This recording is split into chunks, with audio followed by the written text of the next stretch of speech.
अब दोस्तों देखिए घटना कैसे हुई थी। मैं एक घटना की बात कर रहा हूं, ऐसी कितनी घटनाएं हैं जिन घटनाओं ने सरकार सिस्टम की पोल खोल दी है।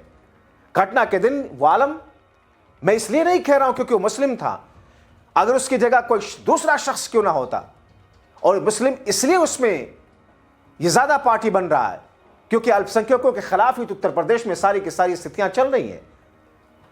कौन सा ऐसा प्रदेश और न्याय का कौन सा तकाजा है ऐसा कि जब एक सनातनी कांवड़ यात्रा पर निकलेगा तो योगी आदित्यनाथ के पुलिस उनके पैरों में तेल और मालिश करेगी, सरकारी पैसे से, देश के पैसे से हेलीकॉप्टर के जरिए उनके ऊपर फूलों की बारिश करेगी। और उस योगी आदित्यनाथ को तब क्या हो जाता है जब कुछ शिया लोग ताजिया निकाल रहे थे और उसमें जान चली गई तार से टकराने से। वो लोग इंसाफ के लिए, अपनी मदद के लिए सरकार से गुहार लगा रहे थे।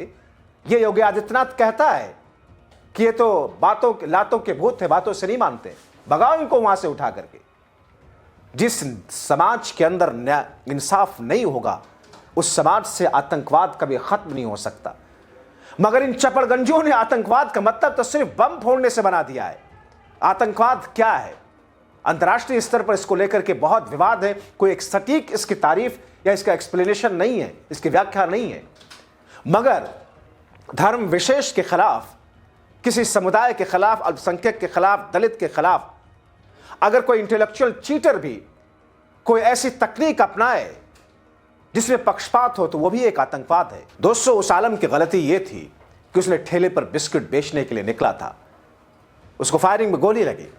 मगर अनुज चौधरी जैसे लोगों ने, ऐसे अधिकारियों ने, कोतवाल ने मिलकर उसको आरोपी की कैटेगरी में डाल दिया। अदालत के सामने मामला खुला तो अदालत ने कहा एफआईआर कीजिए इस अनुज चौधरी पर, एफआईआर कीजिए इस कोतवाल पर, एफआईआर कीजिए इसे 15 से 20 अधिकारियों पर। मगर अब योगी खामोश हैं, उसके अमचे चमचे कड़ाई खामोश हैं, और वो गटर जैसी मानसिकता वाले 30% खुद को सनातनी कहने वाले हुड़दंगबाज खामोश हैं।